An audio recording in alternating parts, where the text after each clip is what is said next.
Welcome to this OWHC Chats episode. Our guest for this episode is Dr. Jennifer Tomasone, who is an associate professor in the School of Kinesiology and Health Studies at Queen's University. Her research focuses on knowledge translation or closing research to practice gaps for physical activity behavior change.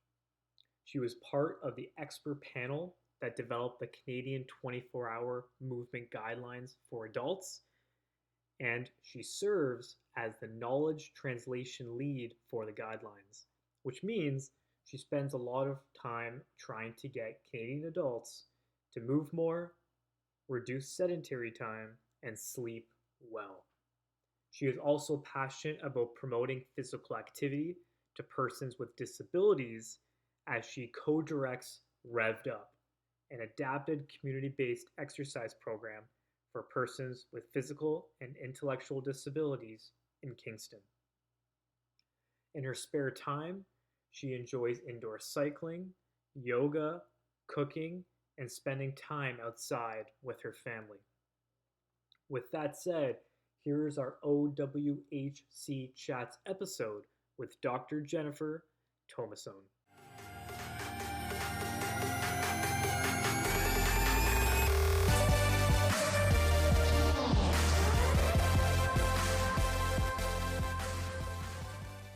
Dr. Jen Tomasone, welcome to this OWHC Chats episode. Thanks so much for having me today.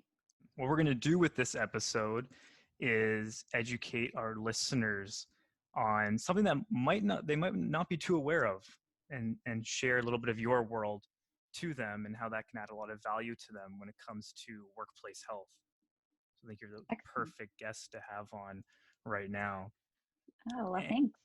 For sure. And before we even go into specifics and details and whatnot, it's always nice to learn about the individual themselves. You know, what is their why? What is their passion? And that kind of really can set the tone for why they do what they do and why it's important to them and to all of us. So if you don't mind, Jen, do you mind sharing kind of what got you into your current work? Maybe what is your why? What's kind of underlying your passion? I know it's a big question to start, but I have a feeling you have a good answer for us. Yeah, thanks. I reflect on that often because as a professor, the workload is always really high, and so I have to remember the passion very often. So thanks for getting me to talk about it. So I guess this really goes back to the time that I had in my undergrad. So I have an undergrad in physical and health education and life sciences, and I also have a master's in anatomical sciences. And so during these early educational experiences, I learned how important it was to base real world decisions on scientific evidence. And I think anybody living in the current COVID context probably understands how important that is now too. But it wasn't until I had the opportunity to work as the program coordinator for an adapted exercise program for persons with disabilities. So the program is called Revved Up, and it's in Kingston. That's when I realized how hard it can be for real world settings to actually put research evidence into practice. And so I chose to pursue a PhD so that I could learn more about how to get research evidence about physical activity put into practice more efficiently, so that more people could be active and reap the many benefits of an active lifestyle. And so then during my PhD and postdoc, that's where I was introduced to this idea about knowledge translation and how to close the gap between research and evidence. And I remember being really floored when I read a paper that said it takes 17 years for research findings to be put into practice. Like 17 years. I wasn't even that much older than 17 years old when I read this paper. And well, I'm joking. Of course, I was older than that. But the rate that health-related research comes out continues to increase exponentially. And so if it's taking 17 years to put evidence into practice, then the evidence is outdated well before it's even put to use. And so that's what made me realize that I wanted to make a career out of researching how to do knowledge translation more efficiently and how to teach others how to bring physical activity evidence into practice so that more people could reap the many benefits of an active lifestyle. And so the ultimate task that I've been given so far is being the knowledge translation lead for the 24-hour movement guidelines for adults. because I've been able to study how to make these national guidelines more appealing to all Canadians so that they're inspired to bring that evidence and healthy movement into their day-to-day lives. Amazing. And we're going to talk about the guidelines. We're going to also touch on knowledge translation and how much that comes into the guidelines themselves in your work. But Mhm. what I want to do is just comment on when you were explaining your background and whatnot, the words kind of being evidence-based really stood out. And to someone who, if you mind me asking, to someone who's like very new to that term, and when you say evidence and evidence-based, like kind of what would you say to that person if they were like, what do you mean evidence-based evidence? Yeah, that's a good question. So traditionally, it refers to research evidence. So something, um, a research study comes out and the evidence is used to make some sort of decision. So this usually happens in a healthcare setting. So I guess we could talk about COVID vaccines, for example, information about how the spacing of COVID vaccines is based on evidence. And so that's an evidence-based decision when in the clinical setting or at the vaccine clinic, they ask you how many days has it been since your last dose, because they want to make sure that it's safe and based on the research studies around the vaccines. Um, so traditionally, evidence-based means based in scientific findings. However, evidence could also refer to people's day-to-day lived experience. And so maybe that's something that we'll talk a bit more about later when we talk about knowledge translation and how the experience of people in their own context is actually evidence that you can use to inform what your decisions are. And I'm sure that happens in a workplace setting all the time. Yeah, and actually, I was just going to mention that. That's so relevant to a workplace setting there, and then you called it out right there, which is amazing, right? Okay, so a lot of similarities going on, a lot of overlap, which is why we're doing this podcast episode. And so to transition now specifically to, you mentioned the guidelines, and that's the Canadian 24-hour movement guidelines for adults. And personally, I just think when I first read the guidelines, it's such a refreshing take on a healthy lifestyle and the idea of a healthy 24 hours. And I think a lot of individuals know, okay, move more, but and be healthy, et cetera, et cetera. But these guidelines provide numbers as well, an actual kind of like, hey, here's the benchmark, and or here are the best practices. Here's what you can actually strive for. So Jen, do you mind taking us through the guidelines? What does it mean? What does a 24-hour healthy 24 hours mean? And a few of those actual numbers, which individuals maybe even they want to write those numbers down right now. Yeah, sure. And we can also provide some links so that they can access the guideline documents directly.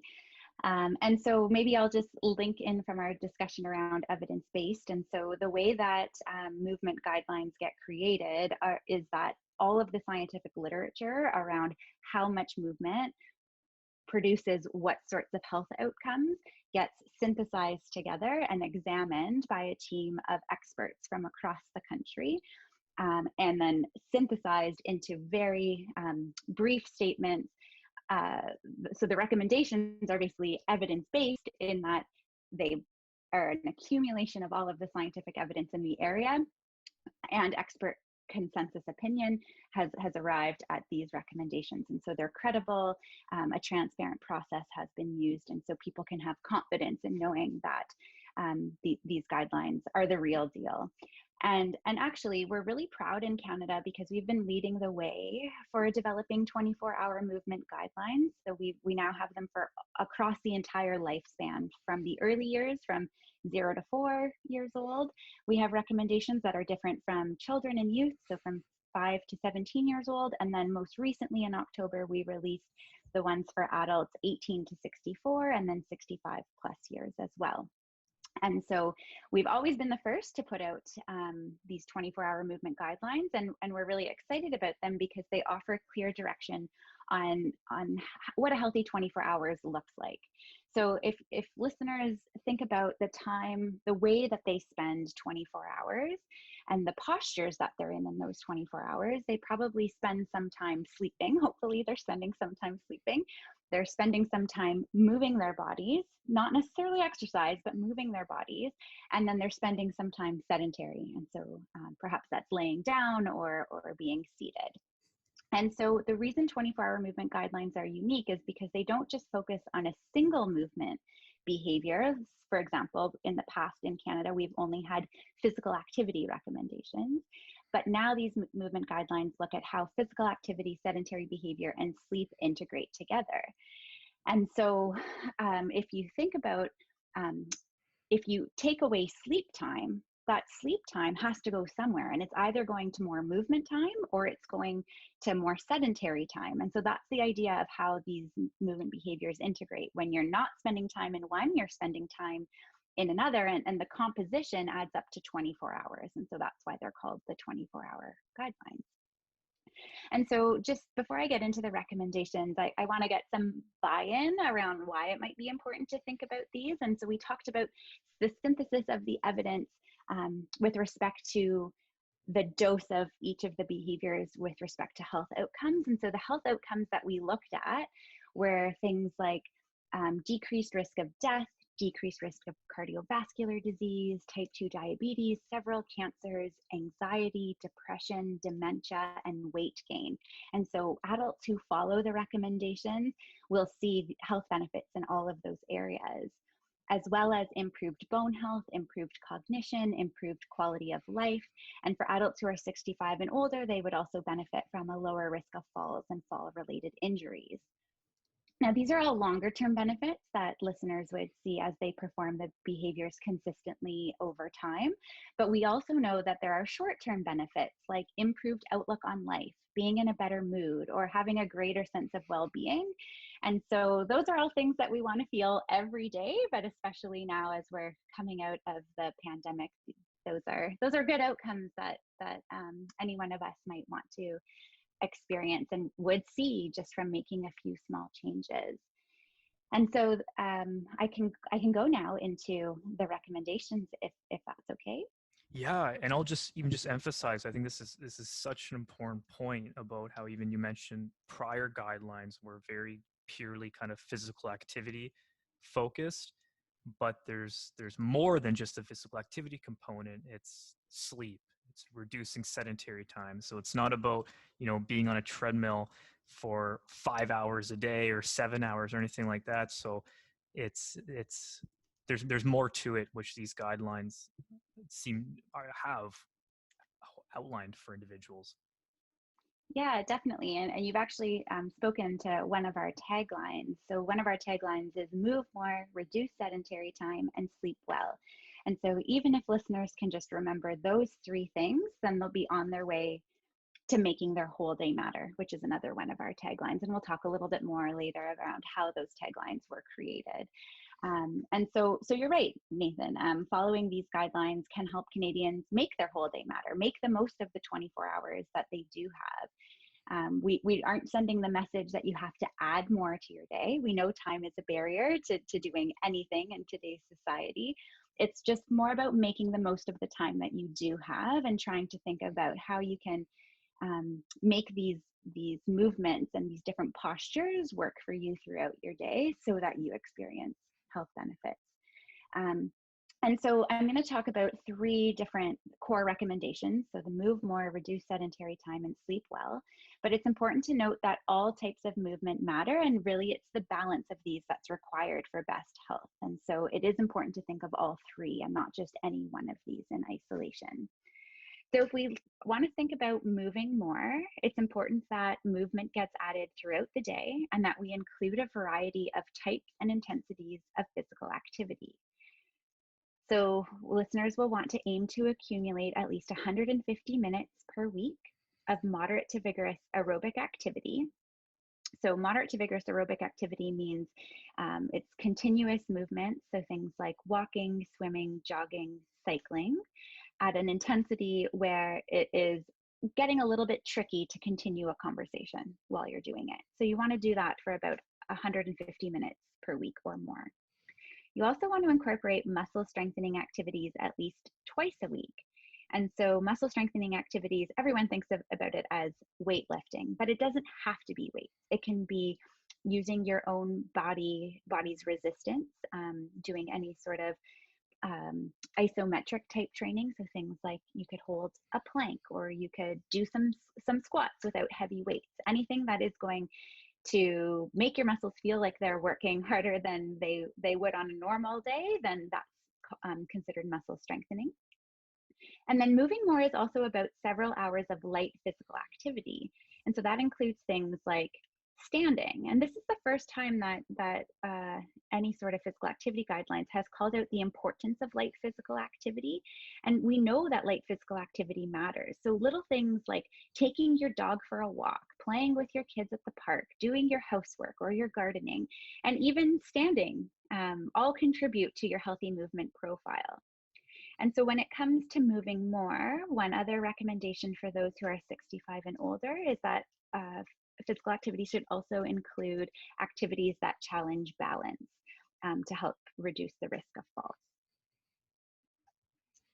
So that's all around moving more. I'll move on to reducing sedentary time now. Yeah. So sedentary time, it's interesting. People think that sedentary behavior is just sitting, and that's definitely a common posture for someone to be in while they're sedentary. But sedentary behavior is more about having a low energy expenditure. So when we're laying down watching a show, or we're seated at our desks working away all day, our bodies don't have to work that hard to support us. We're not really engaging a lot of our muscles. And so because of that, we exert very little energy in these postures. And that is what sedentary time is a low energy expenditure. So anything we can do to increase our energy expenditure in those postures means that we're going from that sedentary time more into that movement or that physical activity time. So when we think about reducing sedentary time, we want to try to limit sedentary time to 8 hours or less per day. And that 8 hours or less per day should include no more than 3 hours of recreational sedentary screen time. So no more than 3 hours of watching Netflix without moving for those 3 hours. No more than 3 hours of scrolling on your phone. And then we also want to break up long periods of sedentary time wherever possible. And this is particularly important in a workplace setting, I think, where we can get wrapped up and just sort of be sitting at our desk for hours at a time. And so it is possible to reduce sedentary time in a sitting posture or even in the laying posture as long as we're increasing our energy expenditure. So things like moving our arms and legs while we're laying or sitting, or taking a stretching break even. And we'll talk a little bit more in a little bit around active sitting and maybe some standing postures that you can think about at your workplace. All right, so we've got move more, we've got reduce sedentary time. Let's talk about sleeping well. So the recommendations for sleeping well are for those who are aged 18 to 64 years old to set yourself up for 7 to 9 hours of good quality sleep on a regular basis. For those who are 65 years or older, the recommendation is just slightly lower, so 7 to 8 hours per day. And what's really important here is that we focus on consistent bed and wake up times. So going to bed and waking up at the same time every day, including weekends. Now, we talked about how those behaviors are integrated. And so there's one final recommendation that is worth noting. The recommendation is that if we can replace sedentary behavior with additional physical activity and trade any light physical activity for a higher intensity physical activity more often, while making sure that we preserve sufficient sleep, that would provide us with greater health benefits. So always working towards greater energy expenditure wherever possible, but always remembering to preserve our sleep. So not waking up an hour earlier and sacrificing our 7 hours of sleep to get 6 hours of sleep in order to work out. Preserving sufficient sleep is important, but making the most of the rest of the day with replacing that sedentary time with more physical activity wherever possible. And so there's a lot to take in, right? There's a lot of numbers that I just threw at everyone, and it's a lot to keep track of. But the main take-home message to remember is that there's many ways to make your whole day matter. And so even small steps towards moving more, reducing sedentary time, and sleeping well will add up and benefit your physical and mental health, even with just some small changes, as long as they're done throughout the day, every day. And again, it's not about finding time to fit something else in. It's about finding ways to make some swaps in your postures throughout the day so that you can improve your overall health. Yes. I know. So, okay, my greatest learning when I first read the guidelines, and so I'll say my greatest learning and then my favorite part. So my greatest learning was that even standing matters, right? And Jen, you said, and I wrote it down as soon as you said, he said all types of movement matter. Where I can just imagine how easy it is to overlook those small things. Easy to overlook. Oh yeah, it's just going for a walk with the dog. It's just gardening. But no, done daily over the years can lead to robust health outcomes from what the research says. So that's the greatest learning. And my favorite part of the guidelines, which it says right on the guidelines that will link to it, says progressing towards any of these targets will result in some health benefits. Right. So hopefully that's it's so realistic for individuals. We're talking about setting SMART goals that are it's so realistic, and it's nice to see. Yeah, and maybe I'll just highlight that recommendation is evidence-based as well, because Yeah. we see that the greatest benefit occurs when people go from doing no movement to some movement. You actually get the biggest bang for your buck, going from none to some. And so that's where, you don't have to be an avid gym goer to even think about working towards these guidelines, because you're right, it is just the moving around your kitchen to cook your meal. That is movement, that is light physical activity, and that counts, and that will have health benefits. And so finding ways to just incorporate more of that into your day you'll start to see changes in your outlook on life and your overall well-being. Yes. And then now if we transition to, we have the guidelines, and then in the case of the OWHC here in the workplace, as far as the context, if someone, Jen, were to say to you, hey, for employees or even bringing these guidelines into the workplace, companies, what can they think about? Are there any kind of points you would like to highlight about that? So how do we take these guidelines and bring them into the context of a workplace?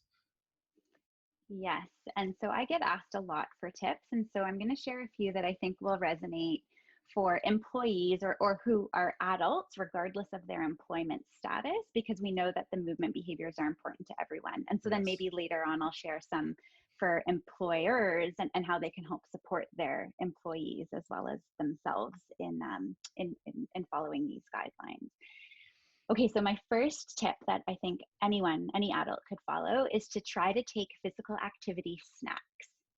And so this idea of physical activity snacks is pretty popular right now.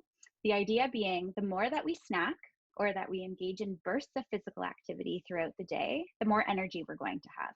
It's the same as nutrition snacks, right? We snack to keep ourselves fueled and to keep ourselves going. And plus, snacking is fun and it can be done on our own terms. And it's likely less overwhelming than having one big meal. And so it doesn't have to be one big workout session. It can be small 2 to 3 minute bouts of physical activity throughout the day.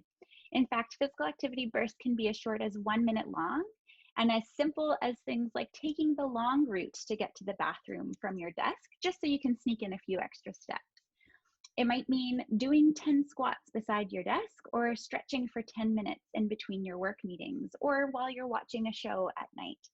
And so the more you can snack, you'll actually be surprised that you'll end up accumulating a lot of physical activity throughout your day. So that's tip number one. I love that. Tip. As soon as you, I'm sorry, as soon as you said Okay. physical activity snacks, I kind of chuckled. So I think which means we'll probably remember it more now. Now we chuckled, and it's like it's easier to remember. For sure. And the old physical activity guidelines from a decade ago actually said that physical activity only counts if you do it in bouts of 10 minutes or more. But we know from looking at the most recent evidence for these guidelines that that's not true, that any bout of physical activity contributes to healthy movement. And so that's where this idea of physical activity snacks comes in, that there's actually evidence to say that even like 1 minute at a time benefits you. Yeah. Start somewhere. Once again, that word evidence coming up again, which is amazing. Yeah. Okay, and so the second tip I'm going to give is that it's really hard for us to break up sedentary time when we're so accustomed to it during our workday. And so it's okay if you have to cue yourself to break up that sedentary time. We don't actually have enough evidence to know exactly how often to break up sedentary time, but we think based on the evidence that we should be aiming for 2 to 3 times per hour as a great starting point. So that's every 20 minutes to every 30 minutes to change your sedentary posture to a more active posture. But that means that we probably have to be prompted, especially if we're, in the middle of working on a report or we're in a meeting, for example. So there's so many technologies that you can take advantage of, right? Like we all have alarms and timers on our phones, sorry. It is possible to also download an app to your computer or to your phone, which is specifically designed to remind you to break up your sedentary time every so often. But the one that I like to use, and that seems to resonate with people because it kind of hits two birds with one stone, is to give your body a natural prompt to reduce sedentary time by drinking more water. So not only is drinking water good for our bodies from a nutritional standpoint, but if you commit to drinking more water, then you'll probably get up away from your desk or from the couch or wherever you are at least once an hour to fill up your glass or to fill up your bottle. And then you'll probably have to get up a second time about once an hour to make a trip to the washroom. And so there are your 2 sedentary breaks each hour, and you'll also be more mentally alert because you're going to be well hydrated. Okay. So then the third tip that I want to give, and this is particularly relevant during COVID, is that people have been spending more time on their screens. And so they get a little bit uptight when they hear that there's this 3 hours of recreational screen time, that's the limit that I can achieve in the day. And so I just want to mention that active screen time does not count towards the 3-hour limit. It has to be, the 3-hour limit is sedentary recreational screen time. So for example, you may have to call your family or your friends on a video call, and that counts as recreational screen time. But is it possible for you to perhaps stand or pace around your home while doing that video call, because all of a sudden you've taken sedentary screen time into active screen time? And we also know that the COVID pandemic has forced many Ontarians to change how they get physical activity because gyms and other facilities are no longer open. And so people have had to be creative in how they get active, and they've turned to technology a lot. And so if you're one of those Pelotoners or one of those people who uses YouTube to get your physical activity because you follow along a video, that time is actually active time. It doesn't count towards the 3 hours of recreational screen time. And so be kind to yourself that type of screen time, if it's active, it doesn't count towards that 3-hour limit. That 3-hour limit is really speaking to the endless Netflix watching and the surfing the internet or scrolling on social media in a sedentary posture. And then the last tip that I'll give here is around focusing on your sleep. And this is really important so that you have energy for moving more and reducing sedentary time. If we always miss out on our sleep, we aren't actually going to have energy to stand during our meeting or to take a movement break throughout our day. And so one of the ways that you can focus on sleep is really to try to focus on those consistent wake and bed times. This is a recommendation because our bodies actually learn to get better quality sleep and we are consistent with our wake and bed times. So this means even on the weekend, which can be hard when we're tempted to stay up late or we have the time on a Saturday morning or a Sunday morning to sleep in, but we have to try to resist that, because if you can maintain a consistent sleep schedule and you get 7 to 9 hours each night, you're not actually going to feel the urge to sleep in because your body is going to be well rested. And so trying to aim for the same bedtime, even on Friday nights, Saturday nights, is important.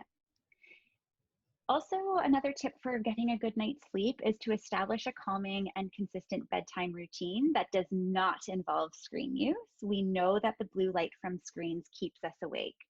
And so if you can not be scrolling through your phone in the hour before you go to bed, you're much more likely to fall asleep quickly. Also, turn off all noises and notifications on your cell phone so that you're not awoken by a text or a call once you're settled into bed. Or better yet, the recommendation is to leave your cell phones and other technology out of your bedroom if at all possible. And then that's all part of setting up an environment that's conducive to sleep. So you want to keep your sleeping space dark and cool. Try to limit any sounds and smells that interfere with sleep. And this is a hard one for some people, but to keep your pets out of the room while you sleep, because their movement in the middle of the night will actually take you out of the deeper phases of sleep and actually hinders the quality of the sleep that you're getting, even if you're not waking up. And then I'm the type of person who awakes with thoughts in the middle of the night. And sometimes I can't even fall asleep until my to-do list for the next day is thought through. And so for people like this, we recommend keeping a pen and paper handy to jot down any sort of intrusive, anxiety-provoking thoughts. So I did say pen and paper and not your phone, because you don't want to be looking at your blue light in the middle of the night. And even just writing down those thoughts, it helps signal to your brain and your body that you can relax and just fall into sleep. It's amazing, Jen, like the idea of, it's like setting yourself up for success by changing your environment. And it sounds like that's what you're getting at with the sleep, right? So it's, what is your before bed routine, right? Do you have, even, is your ringer going off? And even things like consistent wake up times, even on weekends. It's like, yeah, setting yourself up for success, and then changing your environment to then change yourself. But it's powerful. I think it's refreshing to hear. Yeah, definitely. And it goes back to the idea of cueing. All of those things are Yes. cues to your Yeah. body, right? So if you have to cue yourself to change your sedentary or to break up your sedentary time, you're cueing yourself to have a better night's sleep as well. Yes. Nudges and cues for behavior change. Yeah, definitely. That's fantastic. And So Jen, I have, oh, go ahead. yeah, what about even the idea of, so that's kind of the employee facing tips. What about even, what if there's leaders, managers, employers who are listening and they think, oh, we love this. This is something, how can we bring this to our employees to help and support them? Yes, and I've given this some thought. And I know that employers want employees who are healthy in the long term and who do not experience chronic diseases. And even in the short term, employers would benefit from employees who have a more positive outlook on life and are in a good mood and so on. And so I've tried to think about things that maybe small changes. They may, depending on the workspace, they may require some more restructuring or some more environmental or physical space restructuring. But let's see how we do here, and hopefully some of these resonate with some of the listeners. So the first tip that I want to give is that employers can promote active or standing workstations. So I mentioned that the guidelines are based on a synthesis of the literature, and that's called a systematic review. And so in the systematic review that was done to inform the sedentary behavior recommendations, looked at the outcome of work productivity and found that when seated desks are replaced with sit to stand desks, that does not actually impact work performance. And so many employers might be hesitant to change the physical structure of the seated desks, thinking that having their employees seated all day, they're going to be more productive, but that's not actually true. That's not actually true. They'll actually be more fatigued and more lethargic, and that standing desks don't actually impact cognition or work performance. So that's great. And so if employers can offer standing desks, it doesn't mean that the employees will stand all day, but it gives them the option to change their posture and to take those sedentary breaks without having to leave their workstation. So that's actually a good thing. And if standing desks are not an option, employers can also consider replacing traditional desk chairs with exercise balls. And so these are inflatable balls that you can purchase anywhere. At any hardware stores sell them, exercise equipment stores sell them. And so think about having employees seated on these balls instead of on their chairs. The reason is that on these balls, individuals have to engage their core and their back muscles in order to hold their trunk up and to sit with proper posture. And so it requires more energy expenditure than seated in a traditional desk chair, which takes passive sitting or sedentary time into more active sitting or into that light physical activity zone. So these balls cost something like $20 Canadian a pop, and many people who try them actually love them, just because they don't notice that they're getting light physical activity, and it doesn't change their productivity at all. I actually have one in my office here with me. And they're engaging, like just something simple like that. They're engaging their core muscles. Yep. Yeah. And that will add up to more movement over the course of the day and help people see all those positive benefits that we want them to achieve. So the second tip that I have for employers is to promote walking meetings or meetings that at least break up sedentary time. And it's funny because being seated in a meeting seems to be the norm in most workplaces, right? It's part of the culture. Everyone comes into the meeting room or they're on the Zoom call and everyone is sort of seated at their desk or at the table. And so how do you do this? How can you promote a walking meeting or break up sedentary time? Well, if a screen is required, so say it has to be on a Zoom call or there's a presentation involved, then employers can encourage sedentary breaks by offering a quick stretch partway through the meeting, or just encouraging standing at any point during the meeting, and not having people think that that's a strange happening, that all of a sudden people are standing behind their chair as opposed to being seated in their chair. And if a screen isn't required, then consider whether the meeting can be taken outside on the sidewalk or at a local trail. And so this works even when employees are working from home. So for example, can they stretch or stand during a Zoom meeting? If everyone was standing during a Zoom meeting or stretching during a Zoom meeting, it would send the message that it's okay to continue doing that.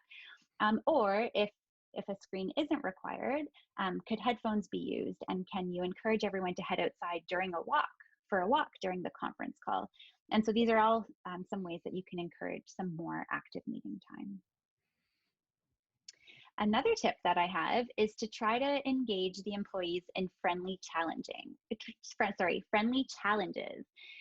So consider having employees arrange themselves into teams and engage them in friendly step count competitions or move minute competitions, as this will not only increase their physical activity levels, but will also help to boost cohesion and morale among the employees as well. And so there's many apps that you can use to do these friendly challenges. One of the apps that I'm really familiar with right now is the Participation app, which allows people, it's a free app.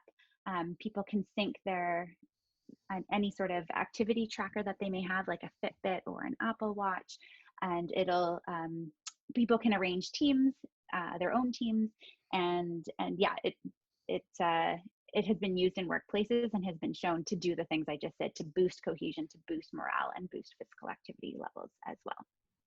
In addition to the app itself being a fun app, right? It was really, it was nicely created. Yeah.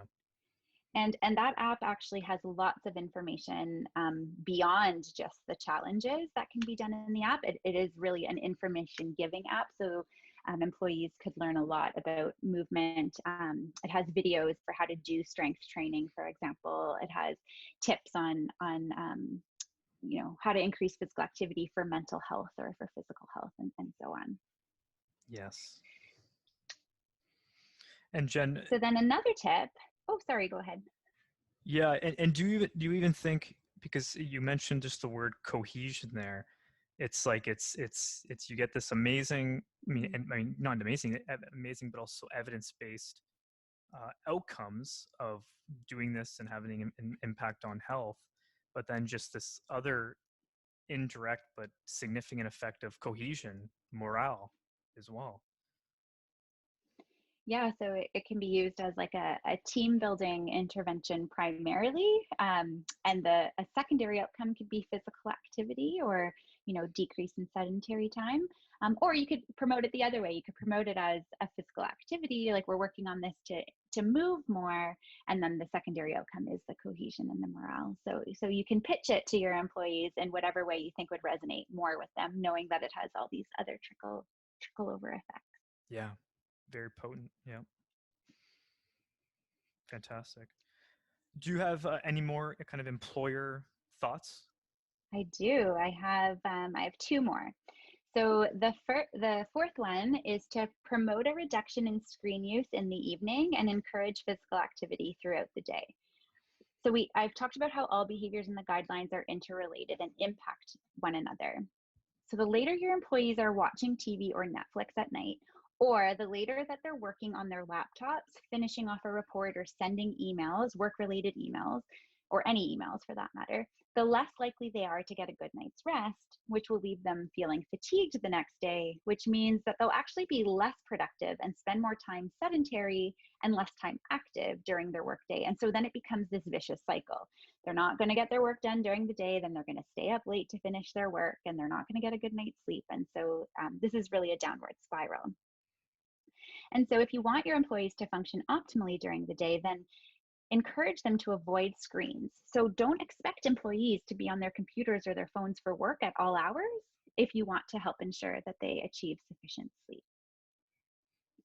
And so all of the tips that I've given kind of point to the fact that there has to be a movement culture shift in an organization. And so this is my fifth tip, is that this movement culture shift really has to come from the top down.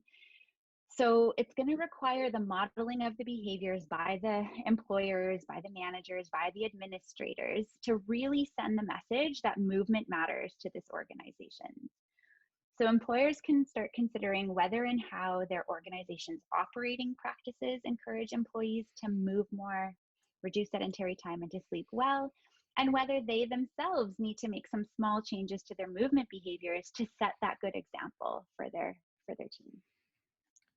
Very powerful phrase, a movement culture shift. Mm-hmm. That's a mic drop moment right there. That resonates a lot. And okay, so Jen, so far we talked about the guidelines themselves. We talked about bringing those guidelines into the workplace for employees and also for employers. And then just to kind of now round our conversation to come full circle in terms of, it's we have this, but also this is just, there's all this years and the bottom of the iceberg that went into this. And something we all have in common, whether in the health space or not, is individuals who try to create change within workplaces or for society. So this is bringing up the word about, knowledge translation into this, because we have science, we have evidence, but in terms of actually kind of teaching others, making this manageable, of course, we brought up knowledge translation earlier. Let's bring it up even again right now, and kind of, if you can explain to us how the knowledge translation piece and especially your involvement with this, how it all came about. Yeah, sure. And so I know, Nathan, we've been talking about the term knowledge translation, but I just maybe want to point out that there are other terms that refer to this idea of closing knowledge practice gaps. So knowledge translation is sometimes referred to as an acronym, KT. Other people may have heard the idea of knowledge mobilization. Sometimes it's referred to as dissemination and implementation. So it is possible that we're talking similar language here. It's just different terms are often used. And so if it feels rather abstract to listeners, another way to think about this idea of knowledge translation is that it's about getting the right information to the right people in the right format and at the right time. So employers and employees likely already have experience and skills in communicating information to other people, and they know how important it is to understand the needs of the audience or the people who are receiving that information. And so I wouldn't be surprised if your listeners are already adopting principles of knowledge translation every day, just in their day-to-day communication and how they tailor that communication to the people who are receiving it. And so knowledge translation then is really about knowing your audience And the best way to understand their needs is to ask them, or better yet, to engage them in all of your knowledge translation efforts. And so this is about collaborating with stakeholders. When I was tasked with leading the development of the messaging for the new 24-hour movement guidelines, my team sought out the voices of the people who would use the guidelines to inform their practice. So we asked for the opinions of health providers, policymakers. We talked to members of the general public from all across Canada.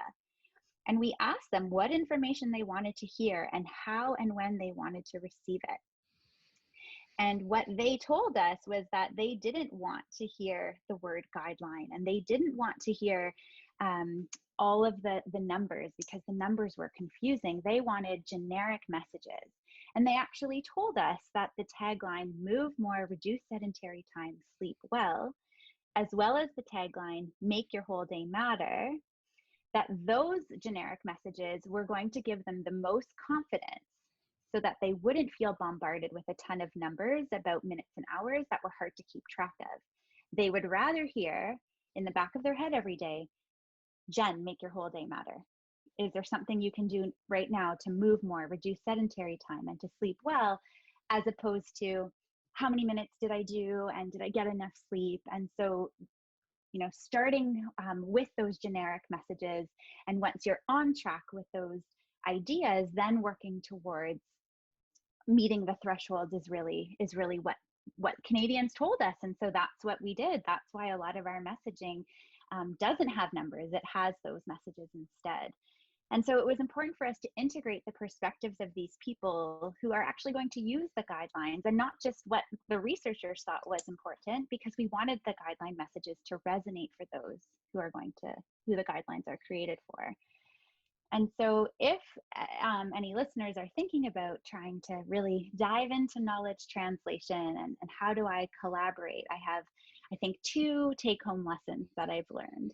That it's really important for the stakeholders to be equal partners in the process. Their input is valuable, and sometimes more valuable than the person who's developing the information, because it's their input that will ultimately enhance the feasibility and uptake of the final product or the final service or the final message that is being developed. And then the second take-home lesson that I have is to be patient, because it takes time to gather multiple perspectives and integrate all those perspectives cohesively, but the payoff is definitely worth it. It's interesting, Jen. A few months ago, I heard on a webinar, it was like, the messaging was, be comprehensive, but also be comprehensible. And so it gets at your point about like communication, and how the phrases move more, reduce sedentary time, sleep well, make your whole day matter, and how you got those perspectives from actually reaching out to the target audience, the general public, different stakeholders. Actually were like, hey, what do you think? Getting that frontline input as well, and them telling you that, and then you take it into account, I think is interesting. It's extremely interesting. What do you even find, even because you also mentioned the word like patience and whatnot? I know that might be kind of a common sense term to some individuals, but I love for you to kind of, is there anything, because I know this is years in the making, this is meetings upon perspectives upon perspectives, and to someone who thinks, I just can't be patient, or what to do in those times of wait, if you will. I don't know. I just, that's kind of coming to mind right now, and I'd love to put that out there for you if you want to make any comments on that. Yeah, it definitely is tricky. I'm definitely a person who, give me a deadline and I'll meet the deadline, and it doesn't matter how short the deadline is. And in workplace settings, I mean, with the guidelines, they had to be launched on a particular day, and so we could only be patient for so long before we could move forward. But it was important to sort of stand our ground and wait, and be okay with that waiting when we could, because there was no point in spending money in producing something that wasn't going to resonate with Canadians. And so taking a step back and realizing that we can rush on our end and make something that is more salient to Canadians if we just hang tight and wait for these survey results to come in, or just ask a few more people if we got it right this time. Because I would hate for these materials to be circulating in society for 10 years and them not be meaningful to the people who need to pick them up. And so it was a roller coaster of give and take, and a roller coaster of working quickly and then waiting. But planning ahead is definitely key to manage timeline and expectations. And what I'm also hearing too is the idea of it wasn't only about just like, publish the guidelines and check box. It was like, no, when we publish these guidelines, how can we ensure impact, and how can we ensure individuals are using them?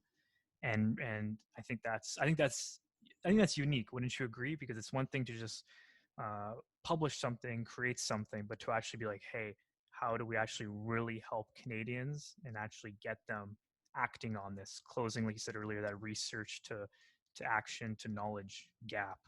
Mm-hmm. Yeah. So you picked up on something really important. So the guidelines, all 24-hour movement guidelines, have been developed by the Canadian Society for Exercise Physiology. In particular, the adult guidelines had funding from the Public Health Agency of Canada, and Queen's University and Participation were also heavily involved. We have data from all of the previous guidelines that have been put out by the Canadian Society for Exercise Physiology. Because we have Participation on our team, we can track sort of awareness of guidelines and awareness of physical activity messaging and things over the years. And so when we went in to make these guidelines, we made the case to the Public Health Agency of Canada with the data that we've had from the past 10 years to say, we've done a good job developing the guidelines, but we've never actually put effort into focusing on the knowledge translation, focusing on the dissemination, making messages that resonate, finding ways to get people to implement them in their day-to-day lives. And we want to do better. We have to do better. Like, we can't keep developing guidelines for the sake of developing guidelines and then have nobody use them. And so the Public Health Agency of Canada did grant us more money than they would have in the past, so that we could focus on this formative work to engage the stakeholders, to make sure that the messages would resonate, and to continue doing research even beyond guideline launch. So my team is still working with Participation and the Canadian Society for Exercise Physiology and the Public Health Agency of Canada to find ways to get stakeholders to implement the guidelines. So we have a project with using the Participation app and integrating more information in the app around the guidelines, and with developing a healthcare provider tool so that healthcare providers are more comfortable talking about the guidelines in their professional practice, and so on. So it does require funding. It does require planning. And it was the first time that Canada engaged in this type of process of knowledge translation for their guidelines. And it's like this, the two sides of the coin. It's like it sounds like the research being evidence-based, and then making that research come alive and communicating that research, and that whole side of it. So two sides of the coin, not just one side to a coin, or that sort of thing. And I almost wish there could be a third side to the coin, because there's a whole science in how to communicate messages and how to communicate physical activity and elucidate behavior change. So it's like there's the evidence that informs the guidelines is one piece, but then there's also evidence informing how we message and translate the guidelines while integrating stakeholder opinion. And so that sort of brings us full circle, right? I said there's research evidence, but then there's also stakeholder experience and stakeholders knowing their context and what's going to work for them. And so you have to merge in knowledge translation the research evidence of best practices for messaging with the experience of what is going to be best for the stakeholders. Yes. With stakeholders, would you agree with stakeholders even being like society, the people themselves? 100%. Yeah. Yeah. I heard one time something along the line, somebody told me, meet people where they're at. And I don't think I got it at the time when I heard it years ago, but I think I'm becoming more aware of what that means. Meet people where they're at. What do they want? What works for them? Yeah. Yeah, instead of putting your agenda and being like, no, this has to be the first step right here. And yeah. This is fantastic, John. I think this is extremely rich in content, what we've covered here. I want to just ask you, do you want to is there anything you want to emphasize that you already said? Is there anything else you would like to say as we close out here? Anything else about the guidelines? Anything else about workplaces, knowledge translation, collaboration with stakeholders? What would you kind of like to end on to Yeah. emphasize or to share something else? Yeah, no, I think just remembering that there are many ways that you can make your whole day matter. So finding small ways to move more, reduce sedentary time, and sleep well. And that there are many contexts in which you can do that, whether it's in your home or at your workplace. And yeah, I think I've given all my tips, but I do want to just remind listeners that they can visit csepguidelines.ca or participaction.com, which we'll link for them, so that if they want more information about the guidelines or if they want additional tips for how to use them or how to promote them in their workplace. And just thank you so much for having me today and for featuring how important movement is to everyone. Yes. And, I'll just say that magical golden phrase as our last phrase here, because it's so important, and that is make your whole day matter.